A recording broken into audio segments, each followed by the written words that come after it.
हृदयी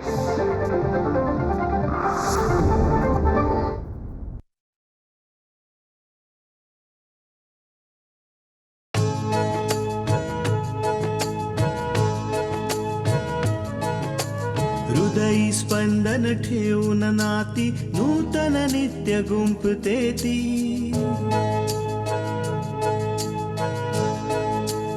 हो हृदयी स्पंदन ठेवून नाती नूतन नित्य गुंफते ती. अंगणाची किरणे होऊन घरटे स्वर्णिम करते ती. स्मित फुलवून अधरांवरती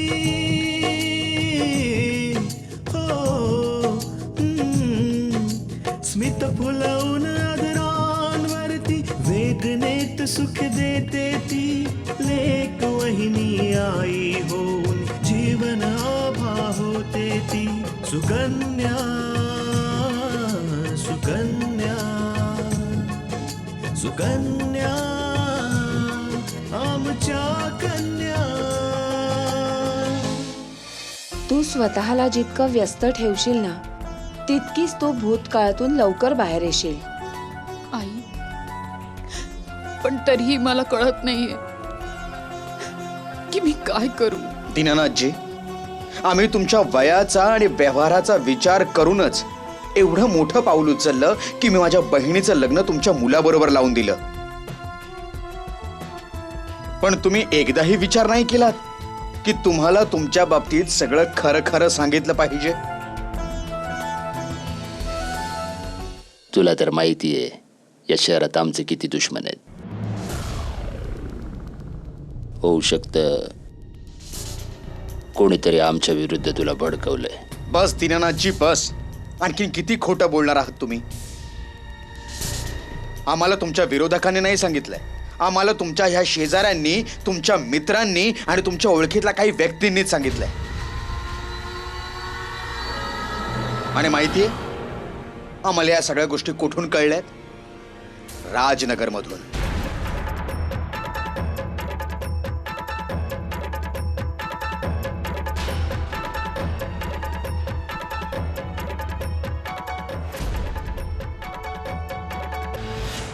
आणि दीनानाथजी, ज्यावेळी आम्हाला हे सगळं कळलं त्यावेळी आम्हीच विचार केला की तुम्ही असं का कराल. मग स्वतः एक विचार केला, जर आम्ही या घरात मुलगी देतोय तर मग या घराविषयी जाणून घेणं आमचं कर्तव्य आहे. आणि मग तेच झालं ज्याची भीती होती. राजनगरमधल्या प्रत्येक व्यक्तीला तुमच्या या काळ्या धंद्यांची माहिती आहे. हे बघा पूर्व, आम्ही खूप कमी वेळात खूप जास्त प्रगती केली. त्यामुळे या शहरात लोकांना आमच्या विरुद्ध बोलण्याची सवयच झाली. नाही तर तुला माहिती आहे की हे खरं नाही. दीनानाथजी, इथे मी खरं खोटं ऐकून घ्यायला नाही आलोय. मी तुम्हाला हे सांगायला आलोय की आजच्या नंतर तुमचा आणि आमचा संबंध नाही राहणार आहे.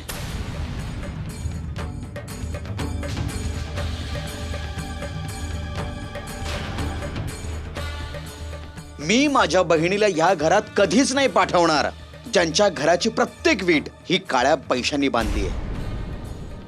कारण तुमच्या मुलाबरोबर लग्न करण्यापेक्षा ती जर घरी अशीच बसून राहिली ना तरी मला चालेल. तुझा राग तुझ्याकडे ठेवा पूर्व. आम्ही तुझे पाय धरायला आलो नव्हतो. ज्या आम्ही तुझं इतकं समजा ऐकून घेऊ. सोयरीक जोडायच्या आधीच विचार करायला हवा होता. असं नसतं उचललं तोंड आणि जुळवली सोयरीक. इथेच तर खरी चूक झाली ना.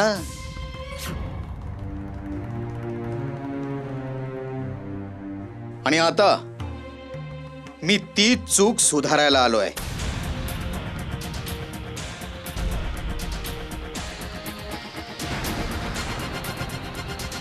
माझ्या बहिणीचं ठरलेलं लग्न मी आज इथे नमूद करतोय ते कायमचं मोडलं.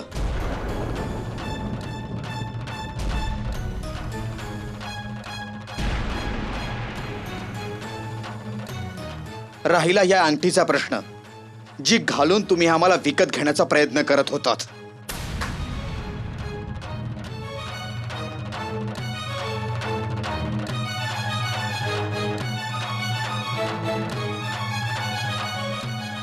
हे समज तुझ्यामुळं चालय.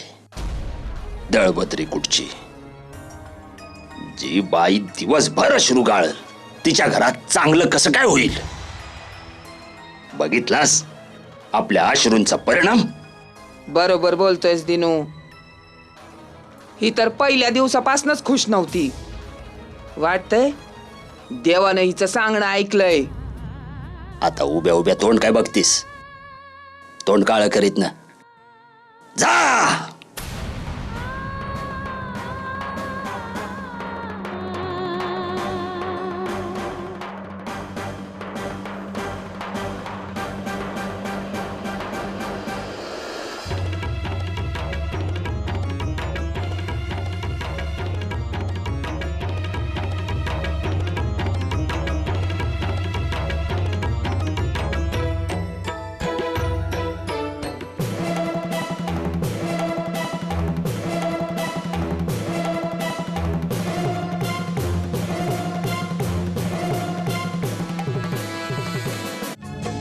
सुकन्या आमच्या कन्या.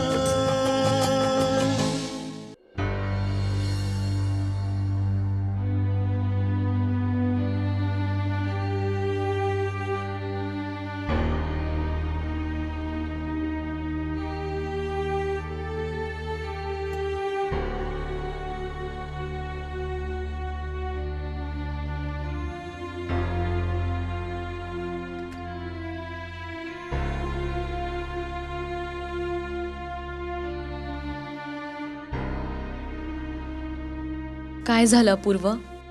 कसला विचार करताय तुम्ही? पूजाचीच काळजी करतोय ग. पूजाच्या बाबतीत जे काही झालं खूप वाईट झालं. खूप दुःखी आहे बिचारी. तृष्णा, तिने पण इतर मुलींसारखी स्वप्न रंगवायला सुरुवात केली असेल, पण तिच्या नशिबाची थट्टा बघ ना. स्वप्न बघायच्या आधीच ती मोडून गेलीत ग. अपूर्व, मी तुम्हाला काही सांगू का? हा बोल. मला वाटतंय की पूजाची स्वप्न आता स्वप्न नाही राहिली, तर सत्यात येत आहेत. म्हणजे काय? मला वाटतं की पूजालाही आता विशाल आवडायला लागलाय. हे तू काय बोलतेस तृष्णा? आता हे पूजाला कसं समजवायचं तृष्णा? कठीण आहे अपूर्व, पण मला आशा आहे की पूजा समजून घेईल. मी तिला समजावेन. नशीब पण कसं खेळ खेळतं ना तृष्णा. मग ती पूजा असो किंवा आकांक्षा, दोघांनाही भाग्याने खूप मोठा धोका दिलाय. आकांक्षाच्या बाबतीत जे काही झालं खूप वाईट झालं. देव ना करो की आपल्या कुठल्या शत्रूसोबतही असं व्हावं. आणि राहिली गोष्ट पूजाची, तर ही तर फक्त सुरुवात आहे अपूर्व. पूजा त्या वाटेवरून परत येऊ शकते, ज्या वाटेने ती जायचा प्रयत्न करते. तृष्णा, तू बोल तिच्याशी. ती तुझ्याशी मनमोकळेपणाने बोलेल. तू जाणून घे की तिच्या मनात काय चाललंय. तू तिला समजव. अपूर्व, तुम्ही माझ्यावर विश्वास ठेवा. माझ्यासाठी आकांक्षासारखीच आहे पूजा. मी तिला समजावेन. तिला सांग तू की याच्यापेक्षा चांगलं स्थळ मी तिच्यासाठी नक्की शोधेन. बस तिने या विशालला विसरून जावं.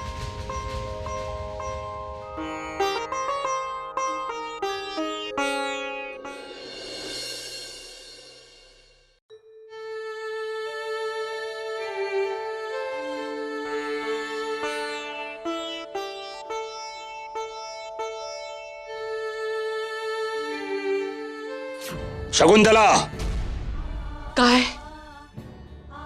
काही काम होतं? इथं आमच्या खडावर नाहीये.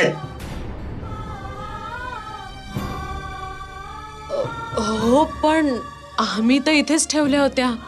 कळत नाहीये? इतकी वर्ष झाली, पण ना तू आम्हाला समजू शकलीस, ना आमचं एक काम धड करू शकलीस.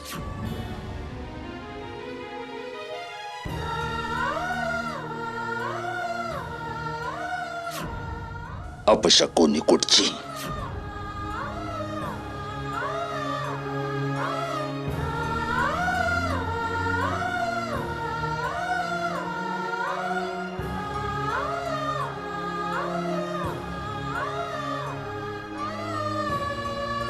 घरातली लक्ष्मीच जर तिसरात अश्रू गाळल, लक्ष्मी देवीची कृपा कशी होणार?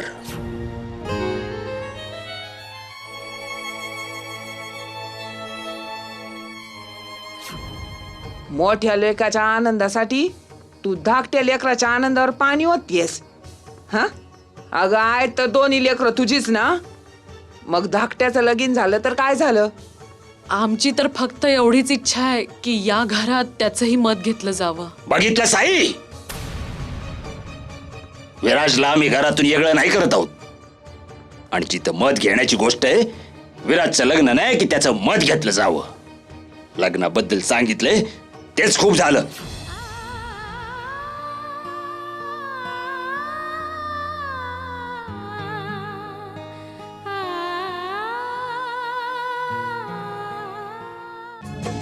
सुकन्या आमच्या कन्या.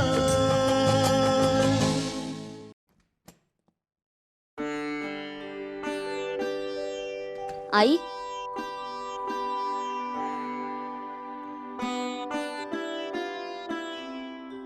आई तू तू रडतीयस?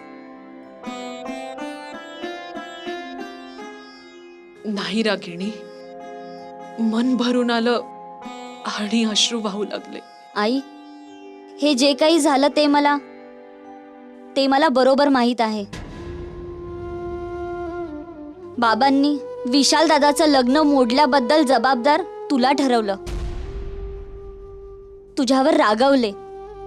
हो रागिणी, अगं विशालच्या सुखात आम्हाला सुख का नाही वाटणार? तोही आमचाच मुलगा आहे.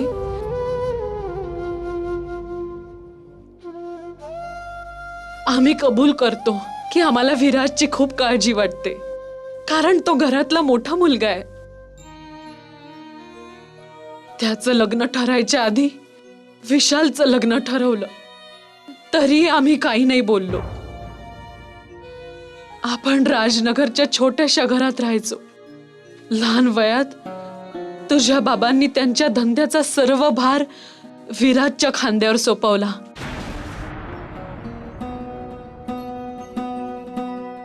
आपली खूप प्रगती झाली. तुम्ही बहीण भाऊ तर शाळा कॉलेजात गेलात, पण विराज तो तर आपलं बालपण गमावून बसला. तो तर जमिनी मोकळ्या करण्याच्या धंद्यातच रमला. आज आपण एवढ्या आलिशान घरात राहतोय आणि विराज तो महिनोन महिने बाहेर राहतो.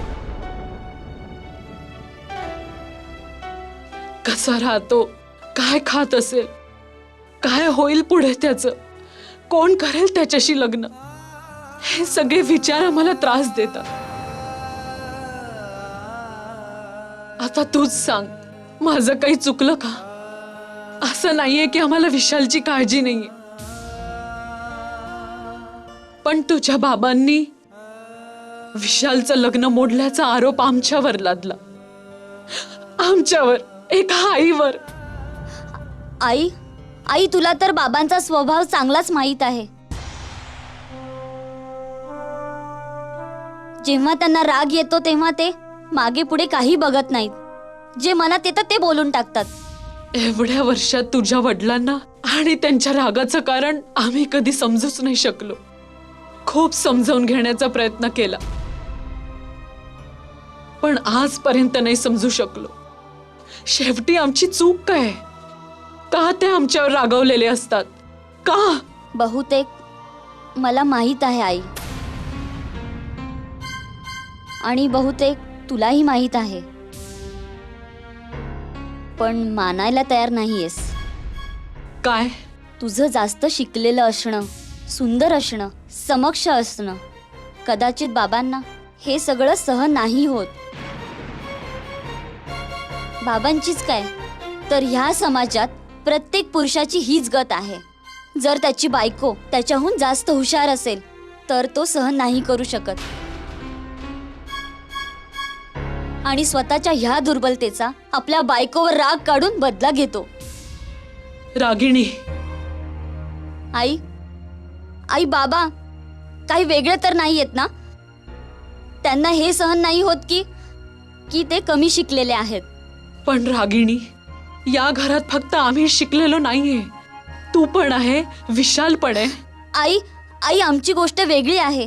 आम्ही त्यांची मुलं आहोत आणि तू त्यांची बायको आहेस.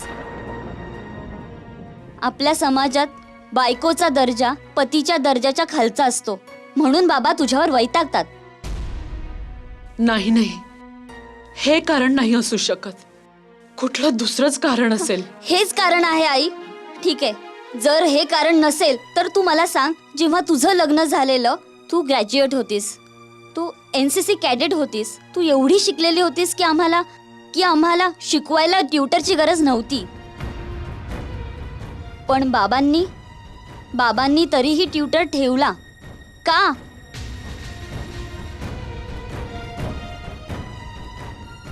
कारण त्यांना नव्हतं वाटत की तू आम्हाला शिकवावंस आणि त्यांना कमीपणाची जाणीव व्हावी. पण रागिणी, आम्ही तुझ्या वडिलांना कधीच हे जाणवू नाही दिलं की आम्ही शिकलेलो आहो, आणि कधीही आगाऊपणे असं कोणतंच काम नाही केलं. जे त्यांनी सांगितलं आम्ही नेहमी तेच केलं. पण तरीही ते आम्हाला एक शाप समजतात, जे भोगणं आता त्यांना भाग आहे. असं नाही आहे आई. हो, पण बाबांना बदलणं कठीण आहे. पण आई, तुला त्रास करून घ्यायची आवश्यकता नाहीये. तुझ्याबरोबर तर आम्ही सर्वजण आहोत ना. तुम्हा सर्वांना पाहूनच तर आम्ही जगतोय रागिणी, नाहीतर आमच्या जगण्याला काहीच अर्थ नाही. आई, माझी तर फक्त हीच इच्छा आहे की तू नेहमी सुखी राहा, हसत राहा. सुकन्या आमच्या कन्या.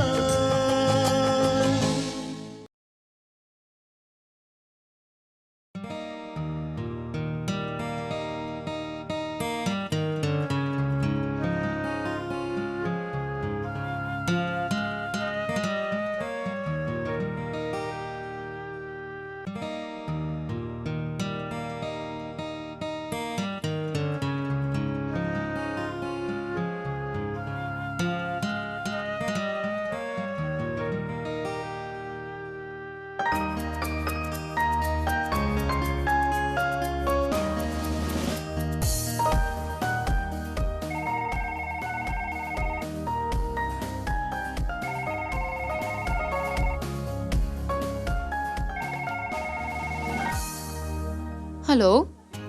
या हॅलो पूजा. हां, बोलते. या हॅलो पूजा. मी विशाल बोलतोय. तुम्हाला इकडचा नंबर कसा मिळाला? जिथे इच्छा असणार तिथे मार्गही असणार.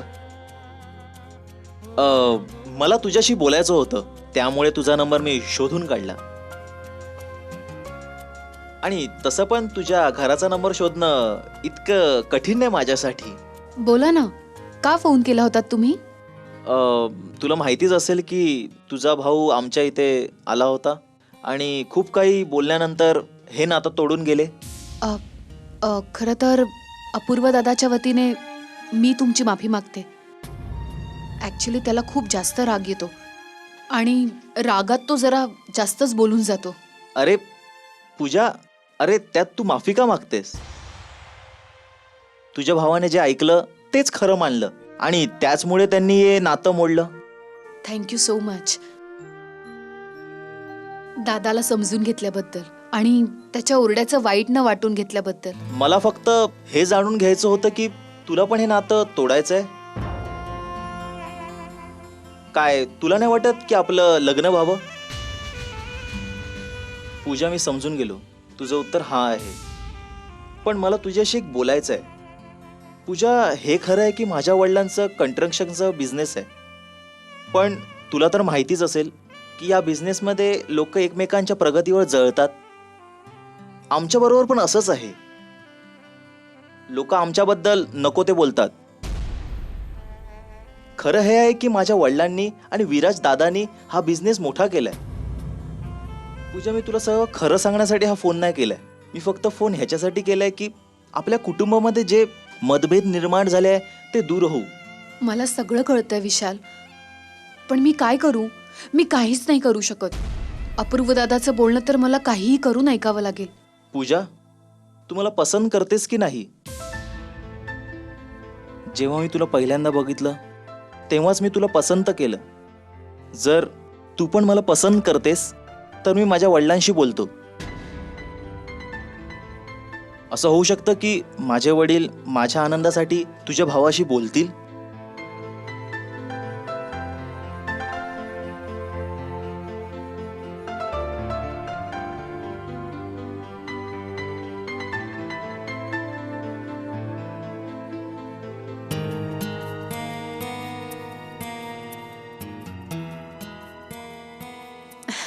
असं असेल ना विशाल, तर सगळ्यात जास्त आनंद मला होईल. म्हणजे याचा अर्थ असा झाला की तू पण मला पसंत करतेस. ह्याचं उत्तर मी तुम्हाला या आधीच दिलेलं आहे. ठीक आहे पूजा, मी माझ्या वडिलांशी बोलतो आणि नंतर तुला कॉल करतो. बाय. बाय. विशाल, कदाचित मी तुला माझ्या मनातलं सांगू शकले असते. जेवढं प्रेम तुझं माझ्यावर आहे त्याच्यापेक्षा कित्येक पटीने माझं तुझ्यावर आहे. आणि माझ्या आयुष्यात हे पहिल्यांदा घडतंय, कुठल्या तरी मुलाला बघून.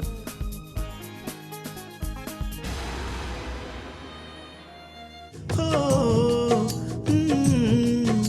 स्मित फुलवून आदरांवरती वेदनेत सुख देते ती लेक वहिनी आई होऊन जीवन आभा होते ती सुकन्या सुकन्या सुकन्या आमच्या कन्या.